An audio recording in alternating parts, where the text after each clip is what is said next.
فضیلت الشیخ عبدالباری سنابلی حفظہ اللہ آپ کے سامنے ہیں۔ سنابل ایک بہت مشہور اور معروف ادارہ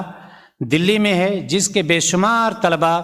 آج مشائخ بن چکے ہیں، مؤلف اور مصنف بن چکے ہیں۔ انہی میں سے ایک عبدالباری حفظہ اللہ بھی ہیں، جو آج آپ کے سامنے استقبال رمضان کے متعلق کچھ باتیں کتاب و سنت کی روشنی میں پیش کرنے کی کوشش کریں گے۔ میں بڑے ادب و احترام کے ساتھ موصوف سے گزارش کروں گا کہ آپ اپنے موضوع کی وضاحت فرمائیں۔ آپ کے سامنے فضیلت الشیخ عبدالباری سنابلی حفظہ اللہ۔ السلام علیکم ورحمۃ اللہ وبرکاتہ۔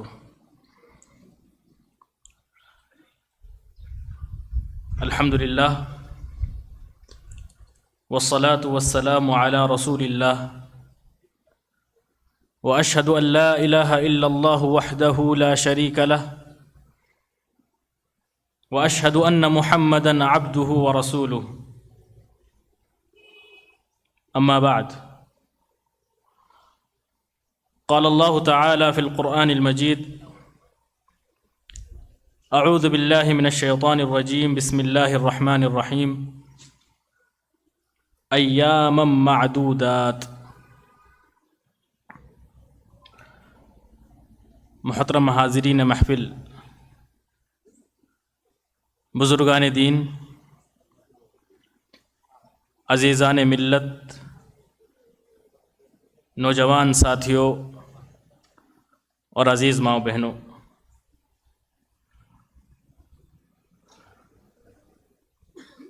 رمضان المبارک کا مہینہ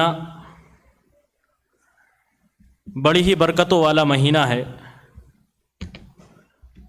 بڑی ہی فضیلتوں والا مہینہ ہے۔ اللہ رب العالمین اس مہینے میں اپنے بندوں پر خاص کرم فرماتا ہے، اور ہم کو علم ہے کہ اس مہینے میں اللہ رب العالمین نے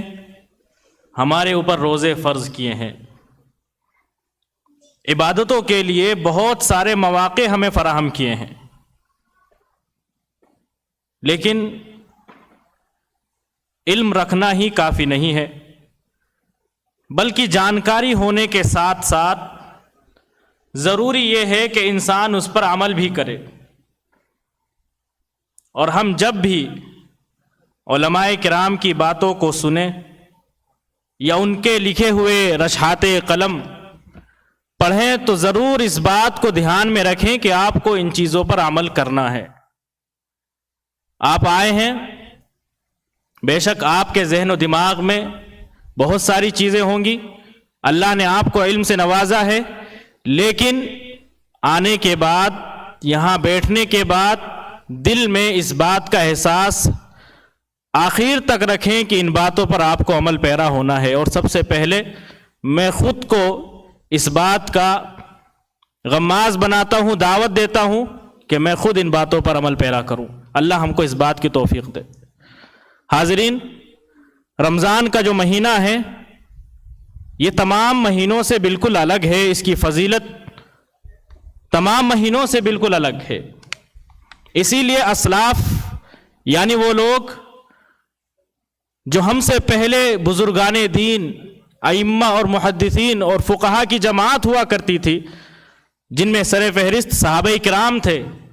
وہ رمضان کے مبارک مہینے کا انتظار کیا کرتے تھے، اللہ رب العالمین سے دعائیں مانگا کرتے تھے کہ یا رب العالمین ہمیں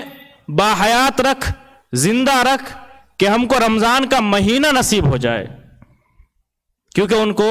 علم تھا اس مہینے کی فضیلت کا۔ دعائیں مانگتے تھے، 6 مہینے اسی دعا میں گزارتے کہ اللہ رب العالمین ہمیں رمضان کا مبارک مہینہ نصیب ہو۔ اور جب رمضان کا مہینہ آتا تو اس مہینے کے اندر جو بھی عبادتیں ان سے میسر ہوتی وہ کرتے، فرائض ہوں، نوافل ہوں، صدقات و خیرات کا معاملہ ہو، یا اللہ رب العالمین کی عبادت روزوں کے ذریعے سے کرنی ہو یا پھر نمازوں کے ذریعے سے کرنی ہو، ہر اعتبار سے اسلاف اس مہینے کو بزی رکھتے تھے، مشغول رکھتے تھے خود کو۔ اور جب یہ مہینہ نکل جاتا تو ایسا نہیں کہ اب آزاد ہو گئے، کچھ بھی کر رہے ہیں، بلکہ اپنے ان اعمال کے بارے میں ڈرتے تھے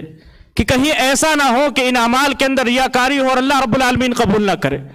کہیں ایسا نہ ہو کہ اللہ رب العالمین ہماری ان کی ہوئی محنتوں کو قبول نہ کرے، اس لیے دعائیں کرتے تھے۔ رمضان کے بعد بھی دعائیں کرتے تھے کہ اللہ رب العالمین رمضان میں کی ہوئی عبادتیں تو قبول فرما لے۔ پہلے بھی دعائیں کی ہیں، رمضان سے پہلے رمضان آنے کی دعائیں کی ہیں، رمضان گزرنے کے بعد رمضان میں کی ہوئی عبادتیں قبول ہو جائیں، اس تعلق سے دعائیں کر رہے ہیں۔ اسلاف کہتے تھے کہ رمضان کی رجب یہ بیج ڈالنے کا مہینہ ہے، شعبان اس بیج کو پانی دینے کا مہینہ ہے، اور رمضان پھر اس پودے سے جو اس بیج سے اگا ہے پھل توڑنے کا مہینہ ہے۔ یعنی یہ دیکھیے، اسلاف کی نظر دیکھیے، وہ رمضان سے 1 یا 2 دن پہلے رمضان کے بارے میں نہیں سوچتے تھے، پہلے واقعے میں 6 مہینے سے پہلے دعائیں کر رہے ہیں کہ رب العالمین ہمیں رمضان کا مبارک مہینہ نصیب فرما، اور دوسرے واقعے کی روشنی میں رجب کے اندر ہی کہہ رہے ہیں کہ رمضان کی کھیتی اگر آپ کو حاصل کرنی ہے، رمضان کا پھل اگر آپ کو حاصل کرنا ہے تو رجب ہی سے تیاریاں شروع کر دیجئے، اس کی داغ بیل ڈال دیجئے، وہیں اس کی جڑوں کو آپ مضبوط کرنا شروع کر دیجئے، تاکہ رمضان میں بہترین پھل کی روشنی میں آپ کو اس کا اجر ملے، اس کا ثواب ملے۔ اور ایسا کیوں نہ ہو کہ رمضان کی عظمتیں جب اللہ رب العالمین نے قرآن مجید میں، رسول اللہ صلی اللہ علیہ وسلم نے احادیث مبارکہ میں بارہا بیان کی ہیں، تو کیوں نہ ہمارے اسلاف اس رمضان کی برکتوں کو حاصل کرنے کے لیے آگے بڑھیں گے۔ اللہ رب العالمین نے بڑے ہی پیارے انداز میں، بڑے ہی انوکھے انداز میں اس مہینے کا ذکر کیا۔ قرآن میں کسی اور مہینے کا اس انداز سے ذکر نہیں ہے کہ جس طرح اس مہینے کا ذکر ہے۔ اللہ رب العالمین نے ارشاد فرمایا، یا ایھا الذین آمنوا کتب علیکم الصیام کما کتب علی الذین من قبلکم لعلکم تتقون، سلسلہ وار یہ آیتیں ہیں رمضان المبارک کے مبارک مہینے کے سلسلے میں کہ اے مسلمانوں، تمہارے اوپر روزوں کو فرض کیا گیا ہے جس طرح سے تم سے پہلے لوگوں پر فرض ہوا تھا، اور کہا ایام معدودات،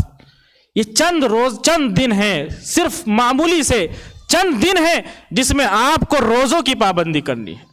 اپنے آپ کو تقوی کا شعار بنا لینا ہے، اپنے آپ کو اللہ رب العالمین کی خوشنودی کے اندر ڈھال دینا ہے۔ یہ چند دن ہیں، اس میں ایک اعتبار سے ہمارے لیے تسلی بھی ہے کہ اللہ رب العالمین نے یہ پابندی، روزوں کی پابندی اور دن بھر بھوکا پیاسا رہنے کی پابندی، جائز خواہشات سے دور رہنے کی پابندی مکمل سال کے لیے نہیں رکھی ہے، یہ ایام معدودات، چند دن ہیں، بس چند دن۔ پھر آگے فرمایا، شہر رمضان الذی انزل فیہ القرآن ھدی للناس وبینات من الھدی والفرقان، کہ رمضان کا یہ وہی مہینہ ہے جس میں اللہ رب العالمین نے قرآن مجید کو نازل کیا۔ یہ رمضان ہی کا مہینہ ہے جس میں رب العالمین نے قرآن کو نازل کیا، ھدی للناس وبینات من الھدی والفرقان، لوگوں کے لیے ہدایت ہے، کھلی نشانیاں ہیں، واضح آیات ہے کہ جو چاہے اس سے ہدایت حاصل کرے۔ یہ قرآن مجید ہے جو اس امت کا معجزہ ہے، جو نبی صلی اللہ علیہ وسلم کا معجزہ ہے، جو ہمیشہ قیامت تک رہنے والا ہے، اس معجزے کو اللہ رب العالمین نے اسی مبارک مہینے کے اندر نازل کیا، اس مبارک مہینے کی سب سے مبارک رات میں نازل کیا، جسے ہم لیلۃ القدر یا شب قدر کہتے ہیں۔ اس کے علاوہ اللہ کے نبی صلی اللہ علیہ وسلم اس مہینے کے استقبال کے لیے صحابہ کرام کو ابھارا کرتے تھے۔ اللہ کے نبی صلی اللہ علیہ وسلم صحابہ کرام کو تیار کیا کرتے تھے کہ اس مہینے کا احترام کریں، اس مہینے کے لیے تیار ہو جائیں، اور اس مہینے میں زیادہ سے زیادہ نیک عمل کر کے اپنے آپ کو مغفرت کا حقدار بنائیں۔ جب رمضان آنے والا ہوتا، اللہ کے نبی صلی اللہ علیہ وسلم فرماتے، اتاکم شہر رمضان شہر مبارک، کہ لوگوں تمہارے پاس رمضان کا مہینہ آ چکا ہے، یہ بڑا ہی بابرکت مہینہ ہے۔ اللہ کے نبی صلی اللہ علیہ وسلم ایسے الفاظ ادا کرتے، لوگوں کو خبر دیتے کہ رمضان کا مہینہ آ گیا ہے، یہ برکت والا مہینہ ہے۔ اور شارحین نے لکھا ہے یہاں شہر مبارک ایک طرح سے دعائیہ کلمہ بھی ہے، یا ایک ہی خبر بھی ہے اور دعائیہ بھی ہے کہ اللہ رب العالمین اس کو برکت والا مہینہ بنائے۔ اللہ کے نبی صلی اللہ علیہ وسلم اپنا اہتمام دکھاتے تھے اس مہینے کو تعلق سے، اور صحابہ کرام کو بیدار کرتے تھے، حالانکہ ان کے دل ہم سے زیادہ صاف تھے، وہ ہم سے زیادہ شریعت کے جاننے والے تھے، وہ ہم سے زیادہ نبی صلی اللہ علیہ وسلم کے اعمال کو دیکھنے والے تھے، جاننے والے تھے۔ اس کے باوجود بھی نبی صلی اللہ علیہ وسلم تاکیداً ان کو بتا رہے ہیں صحابہ کرام ہوشیار ہو جاؤ، جو پچھلی روش پچھلے دنوں میں تمہاری تھی، سال کے 11 مہینوں میں رہا کرتی تھی، اس سے بہتر کہ یہ دن تمہارے ہونے چاہیے۔ جو سال کے 11 دن گزرے ہیں، چاہے جس بھی طرح گزرے ہوں، لیکن رمضان کا مہینہ اس طرح بالکل نہیں جانا چاہیے، بلکہ اس کے اندر ترقی ہونی چاہیے، آپ کے نیک اعمال میں، آپ کے صدقات و خیرات میں، آپ کے لوگوں کے ساتھ احسان میں، آپ کے اخلاق کے اندر اضافے میں، آپ کی تلاوت قرآن میں، آپ کی نوافل کے اندر، ہر اعتبار سے آپ کے اندر ترقی موجود ہونی چاہیے۔ یہ پچھلے دنوں کی طرح گزارنے والا مہینہ نہیں ہے، بلکہ اس کی الگ ہی ایک شان ہے، ایک الگ ہی آن اور بان ہے۔ اللہ کے نبی صلی اللہ علیہ وسلم کی خدمت میں 2 لوگ آتے ہیں اور دونوں ایک ساتھ اسلام قبول کرتے ہیں۔ اللہ کے نبی نے جب ان کو اسلام قبول کروایا تو دونوں لوگ اپنے اپنے اعتبار سے، دینی اعتبار سے اپنے آپ کو مشغول کرتے ہیں، نیک اعمال کرتے ہیں، لیکن ان میں سے ایک شخص ایسا ہے جو زیادہ زاہد تھا، زیادہ عبادت گزار تھا، اللہ رب العالمین کے لیے ہمیشہ عبادت میں مصروف رہنے والا، اور ان کی موت بھی شہادت کی موت ہوتی ہے۔ یعنی وہ شخص عبادت گزار ہے اور موت بھی شہید ہو کر کے وہ انسان مرتا ہے۔ اور دوسرے جو شخص تھے وہ ان کی طرح عبادت گزار زیادہ نہیں تھے اور ان کی موت بھی عام موت ہوتی ہے، بس فرق یہ تھا کہ ان کی موت اگلے سال ہوتی۔ طلحہ رضی اللہ تعالیٰ عنہ فرماتے ہیں اللہ کے نبی صلی اللہ علیہ وسلم سے انہوں نے خواب میں دیکھا کہ اللہ کے نبی، میں نے خواب میں دیکھا کہ جس انسان کی موت معمولی موت ہوئی ہے، جو زیادہ عبادت گزار نہیں ہے، وہ شہید سے پہلے جنت میں کیسے چلا گیا۔ خواب میں دیکھ رہے ہیں کہ شہید سے پہلے وہ انسان جنت میں جا رہا ہے جو انسان معمولی موت مرا ہے اور اس نے اس طرح عبادتیں بھی نہیں کی جس طرح شہید عبادت گزار تھا۔ اللہ کے نبی صلی اللہ علیہ وسلم نے فرمایا تم اس بات پہ تعجب کرتے ہو، کیا ایسا نہیں تھا کہ یہ انسان شہید کی وفات کے بعد 1 سال تک زندہ رہا، اور اس 1 سال کے اندر اس شخص نے نمازیں پڑھی جو اس کو نمازیں میسر ہوئی، اور اس کی زندگی میں رمضان بھی آیا، اور اس رمضان کی بدولت اللہ رب العالمین کے لیے اس نے روزے رکھے، اس میں نیکیاں کی۔ پھر اللہ کے نبی نے فرمایا ان دونوں کے درجات کے اندر اتنا فرق ہے جتنا زمین اور آسمان میں فرق ہے۔ یعنی ایک انسان شہید ہے،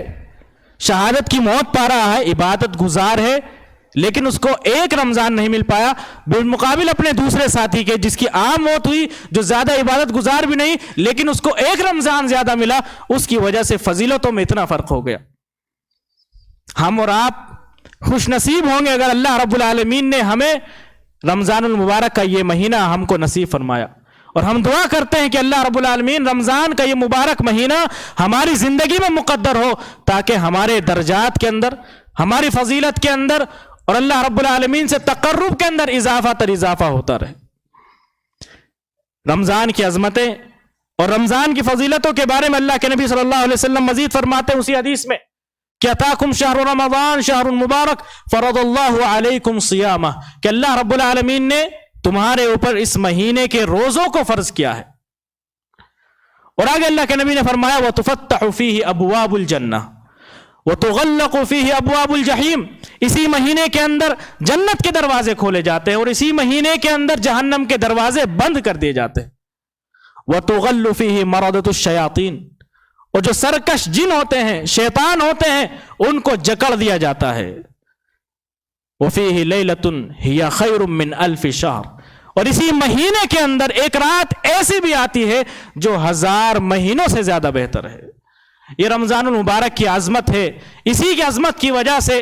ہمارے اسلاف کرام اس کا پرزور استقبال کیا کرتے تھے، وہ اپنے آپ کو اس کے لیے تیار کیا کرتے تھے، اپنی مشغولیات کو ترک کر دیا کرتے تھے۔ یہاں تک کہ امام مالک رحمہ اللہ کے بارے میں آتا ہے جو درس حدیث مسجد نبوی کے اندر دیا کرتے تھے، مسجد نبوی کے اندر درس حدیث میں مشغول رہا کرتے تھے۔ کتنا عظیم کام، حدیث پڑھانا، شاگرد بنانا، علم پھیلانا کتنا عظیم کام ہے، اور مسجد نبوی کے اندر مبارک مسجد کے اندر مبارک علم پھیلانا کتنا عظیم کام ہے، کتنا مبارک کام ہے، لیکن امام مالک اس کے باوجود بھی یہ ساری مشغولیات کو چھوڑ کر کے رمضان المبارک کے اندر تلاوت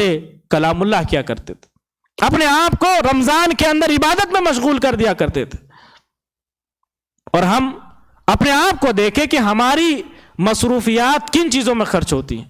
کیا ہمارا حال اسلاف کی طرح ہے کہ رمضان آنے سے پہلے ہی وہ فکر مند رہا کرتے تھے، 6 مہینے پہلے سے ہی دعائیں کر رہے ہیں کہ رب العالمین ہمیں رمضان کا مبارک مہینہ نصیب فرما۔ رجب کے مہینے سے ہی تیاریاں شروع کر دی، انہوں نے اپنے اعمال کو دھیرے دھیرے بڑھانے لگے، روزوں کی عادت ڈالنے لگے، نوافل کو زیادہ سے زیادہ پڑھنے لگے، اہتمام کرنے لگے، تاکہ ایسا نہ ہو کہ رمضان میں آ کر ہماری ہمتیں پست ہو جائیں، کہیں ایسا نہ ہو کہ رمضان کے اندر ہم تھکن اور تھکاوٹ کا شکار ہو جائیں اور رمضان ہمیں بوجھ لگنے لگے، بلکہ پہلے سے تیار۔ جو انسان اپنی زندگی ہم انسان دیکھتے ہیں کہ جب ہمارے ہاں کسی بڑے مہمان کی آمد ہوتی ہے تو اس کا بڑے ہی پرزور طریقے سے استقبال کیا جاتا، ہر اعتبار سے اس کی شان میں کوئی کمی نہیں کی جاتی، کہیں ایسا نہ ہو کہ ہمارے مہمان کی شان میں کوئی کمی رہ جائے۔ ہر اعتبار سے ہم چاہتے ہیں کہ ہمارا مہمان ہم سے راضی ہو، جو اس کا مقام ہے ہم وہ اس کو دیں۔ یہ رمضان بھی وہی مہمان ہے، یہ رمضان بھی وہی عظیم تر مہمان ہے، بلکہ عظیم سے عظیم مہمان ہے کہ جس کی ہمیں اچھی طریقے سے خاطرداری کرنی ہے، جو حق ہے وہ اس کو دینا ہے، جو رمضان المبارک کے اندر کرنے والے کام ہیں، جو کرنے والی عبادتیں ہیں، ان کو پرزور طریقے سے کرنا ہے، اور اس میں ذرا سا بھی کوتاہی ہمارے اندر نہیں آنی چاہیے۔ حاضرین، یہ تیاری اسی لیے، رمضان کے استقبال کی تیاری اسی لیے کہ اس کی عظمت تقاضا کرتی ہے۔ اللہ رب العالمین نے اس مہینے کے اندر دنیا کے نظام بدل دیے، جو باقی 11 مہینوں کے اندر دنیا کے نظام ہوا کرتے تھے، اللہ رب العالمین اس مہینے میں آ کر ان نظام کو بدل دیتا ہے۔ یہ اس کی عظمت کا تقاضا ہے کہ ہم بھی اس کا استقبال کریں، اس کے لیے اسی طرح سے تیار ہوں جس طرح اللہ رب العالمین نے اس کا اہتمام کیا۔ اس مہینے کے اندر کیا ایسا نہیں ہوتا کہ شیطانوں کو جکڑ دیا جاتا ہے جو سال کے 11 مہینوں میں نہیں ہوتا؟ تو جب اللہ رب العالمین نے اس کو یہ اہمیت دی ہے تو ہم کیوں ہٹے اپنے آپ کو اس اہمیت کو دینے والا بننے سے؟ ہم کیوں ہٹے اس چیز سے پیچھے؟ ہم رمضان المبارک کو اہمیت کیوں نہ دیں؟ حاضرین، اس کی تیاری اس لیے بھی کی جائے تاکہ ہمیں رمضان المبارک کے اندر عبادت کرنے میں، نوافل کا اہتمام کرنے میں، فرائض پر پابندی کرنے میں، 30 دن یا 29 دن کے روزے رکھنے میں ذرا سی بھی تھکان محسوس نہ ہو، بلکہ دن بدن ہماری طلب بڑھتی جائے، نیکیوں میں اضافے کی طلب ہماری بڑھتی جائے۔ ہم چاہتے رہیں کہ کاش رمضان اور طویل ہو، ہم چاہیں کہ کاش ایسی خواہشیں پیدا ہو کہ کاش رمضان اور طویل ہو جائے، روزے اور رکھے جائے، تلاوت کا اور ہی اہتمام کیا جائے، یہ ماحول، یہ دینی ماحول ہمیشہ قائم رہے۔ رمضان کی تیاری اس لیے بھی کی جائے کہ رمضان مبارک میں اللہ رب العالمین نے بطور خاص ہمارے لیے آسانیاں کی ہیں، ہمارے لیے آسانیاں کی ہیں کہ ہم عبادتیں کر سکیں۔ کیا ایسا نہیں ہے کہ اللہ رب العالمین اس مہینے میں جنت کے دروازے کھول دیتا ہے؟ کیا ایسا نہیں ہے کہ اللہ رب العالمین اس مہینے میں جہنم کے دروازے بند کر کے اپنی عام رحمت کا اعلان کر دیتا ہے؟ کیا ایسا نہیں ہے کہ اس مہینے میں شیطان کو جکڑ دیا جاتا ہے؟ تو جب اس مہینے کے اندر نیکیاں کرنے میں آسانی ہے تو دل کھول کر استقبال کیجئے رمضان المبارک کا، اور نیکی کے کاموں میں بڑھ چڑھ کر کے حصہ لیجئے، اپنے آپ کو پابند بنائیں، اپنی زندگی کا ایک شیڈول بنائیں، رمضان کو کس طرح سے گزارنا ہے اس کا ایک اہتمام کے ساتھ ذکر کیجئے، اور اس کا ایک شیڈول بنائیے کہ ہمیں رمضان کو اس طرح گزارنا ہے، تاکہ ہمارا یہ دن اور ہمارا یہ مہینہ فضول کاموں میں نہ گزرے، پچھلے دنوں کی طرح نہ گزرے، پچھلے مہینوں کی طرح نہ گزرے کہ ہم نے لا ابالی طریقے سے وہ گزار دیا، ہم نے کوئی پرواہ ہی نہیں کی، دن آ رہے ہیں جا رہے ہیں، ہم کوئی پرواہ ہی نہیں کر رہے ہیں۔ ایسا نہ ہو، بلکہ رمضان کے لیے آپ ایک الگ سے شیڈول بنائیے، اس کے لیے خطہ تیار کیجئے کہ ہمیں کب کیا کرنا ہے، ہمیں کب اپنے ذاتی جو کام ہے ان کو نمٹانا ہے، کب ہمیں اپنے ضروری کاموں کو نمٹانا ہے، اور تاکہ ہم زیادہ سے زیادہ وقت عبادتوں کو دے سکیں، تاکہ ہم اللہ رب العالمین کی مغفرت کے مستحق ہو سکیں۔ ہمیں یہ سب کرنا ہے تاکہ جو رمضان کی عظمت ہے اس کا حق ہم ادا کر سکیں۔ اس کا حق ہم ادا کر سکیں. اسی لیے ہم کو زیادہ سے زیادہ رمضان المبارک کے اس مہینے میں اپنے آپ پر نظر رکھنی ہے, اپنے کاموں پر نظر رکھنی ہے, تاکہ فضولیات میں ہمارے یہ دن نہ گزرے. تیاریاں کیسے کریں؟ اپنے آپ کو روحانی طور پر, جسمانی طور پر مضبوط کیجئے, اپنی روح کو پاکیزہ کیجئے, اپنے دل کو اللہ رب العالمین کی محبت سے بھریے. دنیا کی اور دنیا داری کی جو چیزیں ہیں ان سب چیزوں سے دل کو پاک کر لیجئے, خالص کیجئے اپنے دل کو, دل کی صفائی کیجئے, دل کے اندر اخلاص بھریے. کیونکہ ایسا دیکھنے میں آتا ہے جب بھی ایسی عبادتیں ہوتی ہیں جس میں تمام معاشرہ ایک ساتھ شریک ہوتا ہے, بہت امکان ہوتا ہے کہ انسان کے دل کے اندر ریاکاری آ جائے, کہ لوگوں کو دکھائے کہ دیکھیے میں عبادت کرنے والا بندہ ہوں, میں اللہ رب العالمین کا پرہیزگار بندہ ہوں, میں زاہد ہوں, زہد و تقوی میرے دل کے اندر سمایا ہے. اور اگر ریاکاری نہیں ہوتی تو کم از کم یہ چیز اس کے سامنے آتی ہے کہ یہ تو سارے لوگ کر رہے ہیں, اگر میں نہیں کروں گا تو میری طرف انگلیاں اٹھائی جائیں گی, میری طرف لوگ انگلیاں اٹھا کر کے کہیں گے دیکھیں یہ رمضان کا مہینہ ہے, رمضان کے مہینے میں بھی روزے نہیں رکھ رہا, رمضان کا مہینہ ہے, رمضان کے مہینے میں بھی قرآن مجید نہیں پڑھ رہا ہے. تو اس لیے دل کو خالص کریں, دل کے اندر یہ غبار نہ آئے کہ میں دکھاوے کے لیے کروں, بلکہ صرف اللہ کے لیے, صرف اور صرف اللہ رب العالمین کے لیے. قرآن کا ایک حرف بھی پڑھیں تو اس نیت کے ساتھ کہ اللہ رب العالمین مجھے اس کا ثواب دے, مجھے اس کا اجر دے, اور یہ صرف اور صرف میرے رب کے لیے ہے, میرے اللہ کے لیے ہے, اور کسی اور کے لیے نہیں. ایسا نہ ہو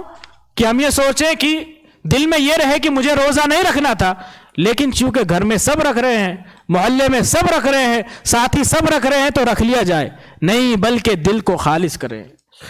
دل کے اندر اخلاص لائیں کہ یہ سب اور سب کام اللہ رب العالمین کے لیے. اور اس دل کو اگر آپ صحیح کر لیں گے, اس دل کو اگر آپ ٹھیک کر لیں گے تو سارے کے سارے کام خود بخود ٹھیک ہو جائیں گے. اللہ کے نبی صلی اللہ علیہ وسلم نے ارشاد فرمایا, الا ان فی الجسد مضغہ, کہ اس جسم کے اندر ایک ایسا حصہ ہے, جسم کا ایک ایسا حصہ ہے, اگر وہ ٹھیک رہا تو ساری کی ساری چیزیں ٹھیک ہو جائیں, اور اگر وہ خراب ہو گیا تو سارے کے سارے معاملات خراب ہو جائیں. اللہ کے نبی صلی اللہ علیہ وسلم نے فرمایا کہ وہ دل ہے, اگر دل ٹھیک رہا تو سب کچھ ٹھیک ہے. اگر آپ نے دل کے اندر اخلاص بھرا, للہیت بھری, اللہ رب العالمین کے لیے سارے کام کیے, اللہ رب العالمین کے لیے ہی عبادتیں کی, تو سارے کے سارے معاملات آپ کے آسان ہیں, سب کچھ ٹھیک ہونے والا ہے انشاءاللہ. لیکن اگر یہ دل ٹھیک نہ رہا, اس دل کے اندر ریاکاری ہو, لوگوں کا خوف ہو, اللہ رب العالمین کا خوف نہ ہو, تو پھر سارے کے سارے معاملات خراب ہونے والے ہیں, برباد ہونے والے ہیں. رمضان المبارک کے استقبال اور رمضان کی تیاری کا تقاضا یہ ہے کہ ہم اپنی غیر ضروری مصروفیات کو ختم کریں, یا جو بھی ہماری مصروفیات ہیں ان کو کم سے کم کریں. آپ نے نہیں سنا کہ امام مالک رحمہ اللہ کتنا عظیم کام کر رہے ہیں, کتنی عظیم جگہ میں کام انجام دے رہے ہیں, اس مصروفیت کو ختم کر کے اپنے آپ کو رمضان کے اندر عبادت کے لیے فارغ کر رہے ہیں. اور ہم ہیں کہ ہم اپنے آپ کو غیر ضروری کاموں سے بھی فارغ نہیں کر سکتے. رمضان مبارک کے لیے غیر ضروری کام بھی ہم چھوڑنے پر آمادہ نہیں ہے. سب سے بڑی چیز جو رکاوٹ بن رہی ہے آج کے زمانے میں ہمارے لیے وہ سوشل میڈیا, موبائل کا غلط استعمال یا موبائل کا حد سے زیادہ استعمال. ایک بڑی تعداد ہے جس کے بارے میں ریسرچ یہ ہے کہ ایک دن میں 5 گھنٹے سے زیادہ موبائل پر اپنے آپ کو خرچ کر دیتے ہیں, اپنا وقت موبائل پر لگا دیتے ہیں 5 گھنٹے سے زیادہ. یہی وقت اگر نیکیوں میں لگا دیا جائے, یہی وقت تلاوت کلام اللہ میں لگا دیا جائے, جس کے ایک حرف پر 10 نیکیاں ملنے والی ہیں, اور 1 گھنٹے میں انسان کتنی نیکیاں حاصل کر سکتا ہے, ایک پیج پڑھنے میں کتنی نیکیاں حاصل کر سکتا ہے, 5 گھنٹے میں انسان کتنے پیج پڑھ سکتا ہے, اس کا شمار نہیں کیا جا سکتا. آپ روزہ رکھیں, اپنے آپ کو روزہ رکھ کر کے انسان غلط چیزوں سے دور رکھتا ہے, تو آپ کو چاہیے اس موبائل کو بھی روزہ رکھوائیں. کیسے روزہ رکھوائیں؟ اس کو اپنے آپ سے دور کر دے, اس کو وہ وقت نہ دے جو آپ دیا کرتے تھے. اس موبائل کو اپنے آپ سے دور کر دیجئے. غیر ضروری جو ایپس ہیں, اپلیکیشن سے سب کو ڈیلیٹ کریے. جو غیر ضروری چیزیں ہیں, جس کا آپ کی زندگی سے تعلق نہیں ہے, ان سب چیزوں کو اپنے موبائل سے ختم کر دیں جو آپ کا زیادہ سے زیادہ وقت کھا لیتی ہیں. آپ جا کر کے چیک کیجئے, اپنے موبائل میں یہ سیٹنگ ہوتی ہے کہ کون سی چیز کون سی ایپ اور کون سی اپلیکیشن میرا زیادہ وقت لے رہی ہے، آپ دیکھیں اگر غیر ضروری ہے تو اس کو بالکل اپنے آپ سے دور کر دیجئے، موبائل سے بالکل ختم کر دیجئے،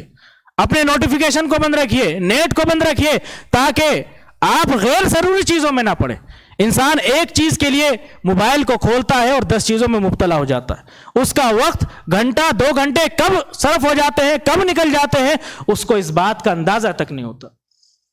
تو ان چیزوں کو دور کریے، یہ تیار کیجئے اپنے آپ کو ابھی سے، رمضان کے آنے کا انتظار نہ کریں کہ پہلا دن آئے گا تب میں شروعات کروں گا۔ یہ کامیاب لوگوں کی نشانی نہیں ہے۔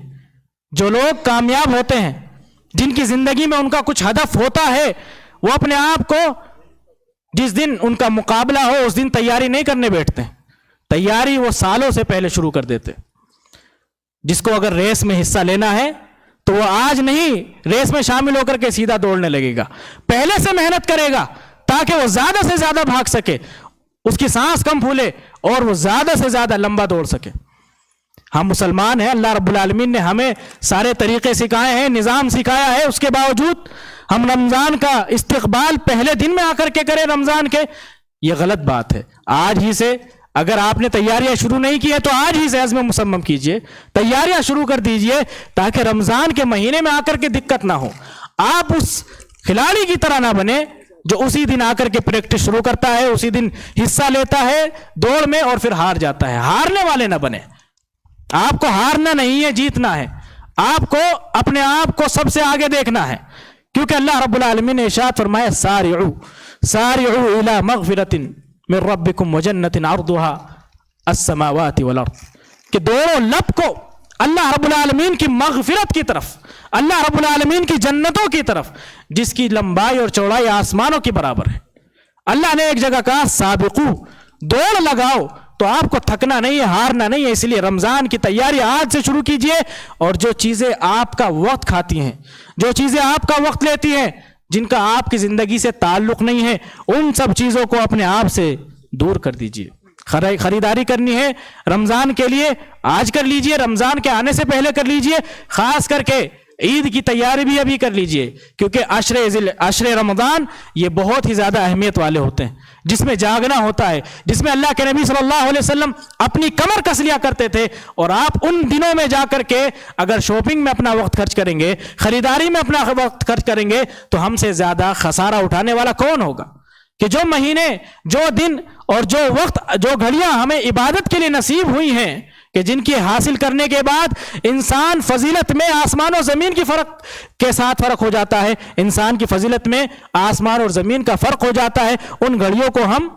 غیر ضروری چیزوں میں، شاپنگ کرنے میں اور خریداری کرنے میں ضائع کر دیں، یہ ہمارے لیے خسارے کی بات ہوگی۔ آپ تیاری شروع کر رہے ہیں، آج سے تیاری شروع کیجئے، تلاوت قرآن میں اضافہ کیجئے۔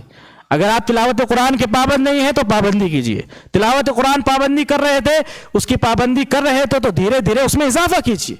اگر آپ صرف فرائض کا اہتمام کر رہے تھے تو نوافل کا اضافہ کیجئے، سنتوں کا اضافہ کیجئے، سنت قبلیہ اور بعدیہ، پہلے اور بعد کی دونوں سنتوں کا اہتمام کیجئے، اشراق کا اہتمام کیجئے،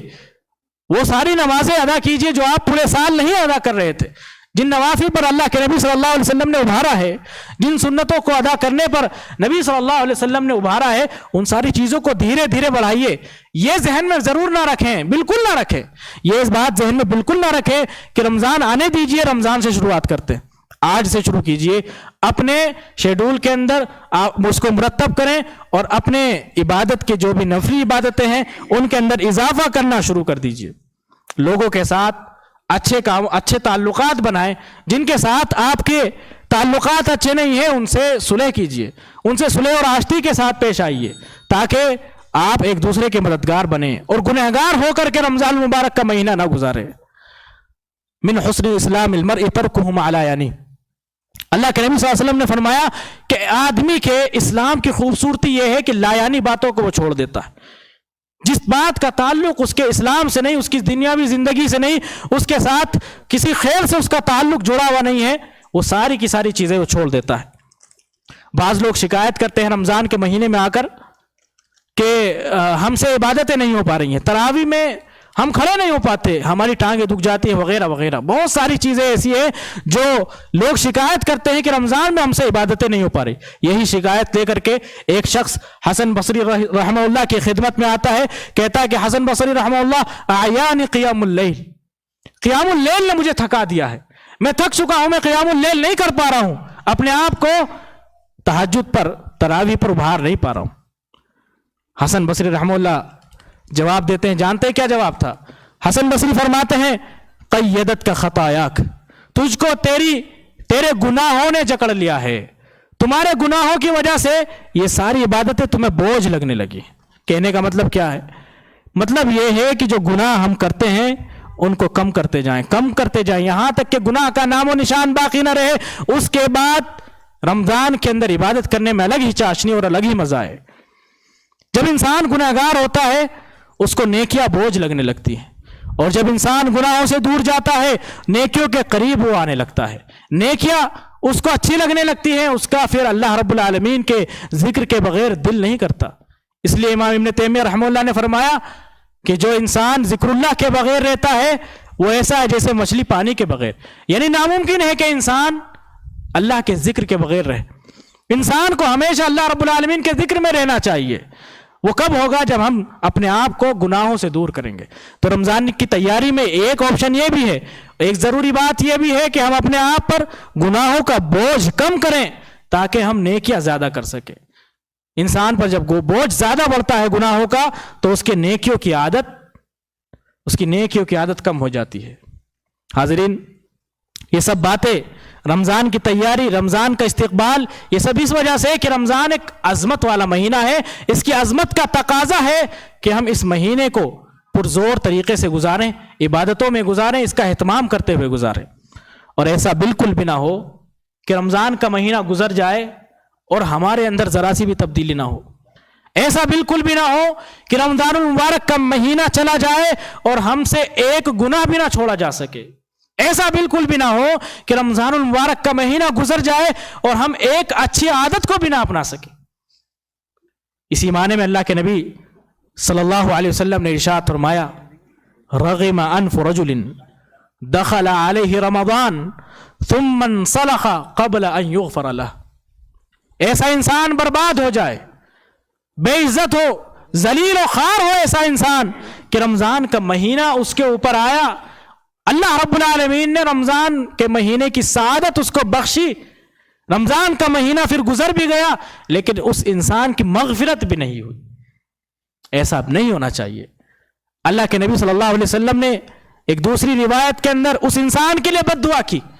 اب عادہ اللہ, کہ اللہ رب العالمین اپنی رحمت سے ایسے انسان کو دور کرے کہ رمضان کا مہینہ اسے ملا, مغفرت کا مہینہ, اللہ رب العالمین کی بخششوں کے دروازے ہر طرف سے کھلے ہوئے ہیں. من قام رمضان ایمانا واحتسابا غفر له ما تقدم من ذنبه, من صام رمضان ایمانا واحتسابا غفر له ما تقدم من ذنبه, من قام ليلة القدر ایمانا واحتسابا غفر له ما تقدم من ذنبه وَلِلَّهِ عُتَقَاءُ فِي كُلِّ لَيْلَةٍ. اللہ رب العالمین کی بخشش کے دہانے کھلے ہوئے ہیں. روزے رکھنے پر انسان کی بخشش ہے, تراویح پڑھنے پر انسان کی بخشش ہے, لیلۃ القدر کا قیام کرنے پر انسان کی بخشش ہے, اور ہر روزہ کھولنے کے وقت اللہ رب العالمین انسان کو جہنم سے آزاد کر رہا ہے, اور ہر رات اللہ رب العالمین انسان کو جہنم سے آزاد کر رہا ہے. اس کے باوجود بھی انسان کی مغفرت نہ ہو. ظاہر سی بات ہے, اللہ کے نبی صلی اللہ علیہ وسلم کا کہنا سچ ہے کہ ایسا انسان ذلیل ہو, ایسا انسان خوار ہو, ایسا انسان بے عزت ہو کہ رمضان کا مہینہ اس کی زندگی میں آ جائے, اس کے باوجود بھی اس کی مغفرت نہ ہو. اپنی زندگی میں اس رمضان کو اپنی زندگی تبدیل کرنے والا رمضان بنائیے. تبدیلی اچھائی میں آنی چاہیے, یعنی آپ اچھائی کی طرف بڑھیں. ایسا نہیں کہ مزید بد سے بدتر ہو جائے, کہ دل پر ابھی ایک سیاہ نقطہ لگا تھا, رمضان جانے کے بعد پورا دل ہی سیاہ ہو جائے. ایسا نہیں, بلکہ اپنے آپ کو نیکیوں میں بڑھائیں, نیکیوں میں اضافہ کریں. طریقے میں نے آپ کے سامنے ظاہر کیے کہ کس طرح سے آپ رمضان کو اپنے لیے بہتر سے بہتر بنا سکتے ہیں. اللہ کے نبی صلی اللہ علیہ وسلم کی بد دعا ہے ایسے لوگوں کے لیے, ایسے لوگوں کے اللہ کے نبی صلی اللہ علیہ وسلم نے بڑے ہی سخت الفاظ استعمال کیے ہیں کہ رمضان آ جائے اور پھر چلا بھی جائے, پھر بھی انسان اپنے آپ کو مغفرت کا غماز نہ بنا سکے، مغفرت کا حقدار نہ بنا سکے۔ میرے عزیز بھائیوں اور دوستوں، خواتین اور ماں بہنوں، اپنے آپ کی ذہن سازی کیجئے، اپنے دل کو خالص کیجئے اور اللہ رب العالمین کی جو پکار ہے اس کو سنیے کہ رب العالمین ارشاد فرماتا ہے سارعوا الی مغفرۃ من ربکم، سابقوا سارعوا، جلدی کرو، لب کو دوڑو، بھاگو، جلدی کرو اللہ رب العالمین کی مغفرت کی طرف۔ یہ اللہ رب العالمین بلا رہا ہے اپنے بندوں کو کہ وہ اس کی مغفرت کی طرف دوڑیں، اللہ رب العالمین سے استغفار طلب کریں، نیک کاموں کے ذریعے سے اللہ رب العالمین کی رحمت مانگیں، اس کی رحمت کا سوال کریں اور اس کے اجر و ثواب کے مستحق بنیں۔ یہ تو اللہ رب العالمین کا عام حکم ہے، یہ سارے دنوں کے ساتھ خاص ہے، یعنی سال کے 12 مہینوں میں، سال کے تمام دنوں میں اللہ رب العالمین کا اعلان ہے کہ اللہ رب العالمین کی بخشش کی طرف بھاگو، اللہ رب العالمین کی جنت کی طرف پہل کرو، دونوں ایک دوسرے سے سبقت لگاؤ۔ لیکن رمضان میں، خاص کر رمضان میں، اللہ رب العالمین ایک فرشتے کو متعین کرتا ہے، وہ آواز لگاتا ہے یا باغی الخیر اقبل یا باغی الشر اقصر، کہ خیر چاہنے والے، اے بھلائی کے طلبگار، بھلائی کا ارادہ رکھنے والے، یہ تمہارا مہینہ ہے، یہ تمہارا دن ہے، یہ تمہارے دن ہے، یہ تمہارا وقت ہے، جلدی کرو، اقبل، آؤ، ویا باغی الشر اقصر۔ اور جس انسان کے دل میں شر تھا، جس انسان کو شر کرنے کا ارادہ تھا، جو انسان شر کو اپنا اوڑھنا بچھونا بنایا ہوا ہے، اقصر، اب رک جاؤ، یہ مہینہ گناہ کرنے کا نہیں ہے، یہ مہینے میں کوتاہیاں نہیں کرنی ہیں، اس مہینے میں قصور نہیں کرنے ہیں، کوتاہیاں نہ کرو، بلکہ خیر کے اندر آگے بڑھو اور کوتاہیوں کو پسے پش ڈال دو۔ یاد رکھیں کہ جو وقت چلا جاتا ہے پھر ہاتھ نہیں آتا، وقت کو غنیمت جانیے، وقت کو غنیمت جانیے۔ اور رمضان کا مبارک مہینہ ہے، بارہا میں اس بات کو دوہرا رہا ہوں کہ رمضان کی اہمیت کو سمجھیے۔ اللہ رب العالمین اس رمضان کے ذریعے سے آپ کے اور ان لوگوں کے درمیان جنہوں نے آپ سے کم رمضان گزارے ہیں، زمین اور آسمان کا فرق بنا سکتا ہے۔ تو اس رمضان کی اہمیت کو کم نہ سمجھیں، یہ وقت ہے، غنیمت جانیے۔ اللہ کے نبی صلی اللہ علیہ وسلم نے ایک عمومی حدیث کے اندر ارشاد فرمایا اغتنم خمسا قبل خمس، 5 چیزوں سے پہلے آپ غنیمت جان لیجئے۔ اپنی جوانی کو بڑھاپے سے پہلے غنیمت جان لیجئے، اپنی صحت مندی کو اپنی بیماری سے پہلے غنیمت جانیے، اپنی مالداری کو اپنی محتاجی سے پہلے اور اپنے خالی اوقات کو اپنے مشغول ہونے سے پہلے غنیمت جان لیجئے، اور اپنی زندگی کو موت سے پہلے غنیمت جان لیجئے۔ ہمارے کتنے احباب تھے جو پچھلے سال زندہ تھے، باحیات تھے، پچھلے رمضان میں ہمارے ساتھ تھے، لیکن یہ رمضان ان کو نصیب نہیں ہونے والا کیونکہ وہ اللہ کو پیارے ہو چکے، وہ اللہ رب العالمین کی بارگاہ میں پہنچ چکے ہیں۔ تو آپ کو اگر یہ وقت ملا ہے تو اس کو غنیمت جانیے اور اس کو لاابالی طریقے سے نہ گزاریے، اس کی اہمیت کو سمجھیے اور اس کی اہمیت کے ساتھ ساتھ اس کے اندر نیک اعمال کیجئے۔ یا ایھا الذین آمنوا توبوا الی اللہ توبۃ نصوحا، اے ایمان والو، اے اللہ رب العالمین کا نام لینے والے لوگوں، سب کے سب اللہ رب العالمین سے سچی توبہ کرو، سچی توبہ کرو۔ رمضان کے آنے سے پہلے اپنا دل صاف کر لیجئے، ذہن سازی کیجئے، اپنے آپ کو مرتب کیجئے، اپنے اوقات کو مرتب کیجئے۔ جو آپ کے اوقات غلط چیزوں میں جاتے ہیں، فارغ چیزوں میں جاتے ہیں، ان کو چھوڑ دیجئے اور اپنے آپ کو مرتب کر کے چلیے۔ جس طرح سے ایک ذمہ دار انسان، ایک کامیاب انسان تیاریاں شروع کر دیتا ہے وقت کے آنے سے پہلے ہی، آپ بھی آج سے تیاریاں شروع کر دیجئے، نیک کاموں میں آگے بڑھیں، گناہوں کو چھوڑیں، اور جو گناہ بھی نہیں ہے، مباح کام ہے لیکن آپ کا وقت لے رہے ہیں، ان کاموں میں بھی کمی کیجئے تاکہ رمضان کے اس مبارک مہینے سے زیادہ آپ فیض یاب ہو سکے۔ اسلاف کا کیا طریقہ تھا؟ اسلاف کے بارے میں آتا ہے کہ کوئی سلف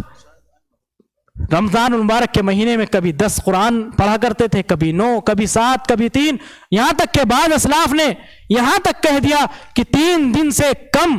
دنوں میں بھی قرآن مجید پڑھا جا سکتا ہے، رمضان کی خصوصیت کی وجہ سے اجازت دی ہے۔ اور ان کی عبادتوں کا حال یہ تھا، ان کی عبادتوں کا یہی حال تھا کہ وہ اپنے آپ کو رمضان کے مہینے میں رمضان کی عبادتوں کے لیے فارغ کیا کرتے تھے۔ بارہا میں نے آپ کو امام مالک رحمہ اللہ کے بارے میں بتایا، اور اس طرح اسلاف کا طریقہ رہا ہے۔ یہ سب کے سب اسلاف ہمارے لیے نشان راہ ہیں، قدوہ ہیں، اسوہ ہیں، ہم ان کے پیچھے چلے اور جس طرح سے انہوں نے اپنے آپ کو اللہ رب العالمین کی مغفرت کا حقدار بنایا ہے، ہم بھی رمضان کے مبارک مہینے میں نیک کام کر کے، گناہوں سے بچ کر کے اپنے آپ کو مغفرت کا حقدار بنائیں، اور ان لوگوں میں ہم بالکل بھی شامل نہ ہوں جن کے بارے میں نبی کریم صلی اللہ علیہ وسلم نے بد دعا دی ہے، جن کے لیے لعنت بھیجی ہے، جن کو اللہ رب العالمین نے ذلیل اور خوار ہونے والا بتایا کہ رمضان آئے رمضان چلا جائے اس کے باوجود بھی مغفرت نہ ہو۔ اللہ رب العالمین سے دعا ہے اللہ رب العالمین ہمیں اس رمضان المبارک میں زیادہ سے زیادہ عبادتیں کرنے کی توفیق دے۔ یا رب العالمین ہمیں توفیق دے کہ ہم اپنا دل خالص کر سکیں۔ یا رب العالمین ہمیں تمام کی تمام عبادتیں للہ فی اللہ ادا کرنے کی توفیق دے۔ ہمیں ریاکاری سے بچا، لوگوں کے طعن و تشنیع کا خیال کرنے سے بچا۔ یا رب العالمین ہمیں توفیق دے کہ ہم رمضان المبارک کے مکمل مہینے کے روزے اچھے انداز میں رکھ سکیں، قیام اللیل کر سکیں، تلاوت قرآن کر سکیں۔ یا رب العالمین ہمیں عبادتوں پر ہماری مدد فرما۔ یا رب العالمین ہمیں شیطان کے وسوسوں سے نجات دے۔ یا رب العالمین ہمیں اس مبارک مہینے میں مغفرت کا حقدار بنا۔ ہم تمام مسلمانوں پر رحم فرما، آمین۔ وآخر دعوانا ان الحمد للہ رب العالمین۔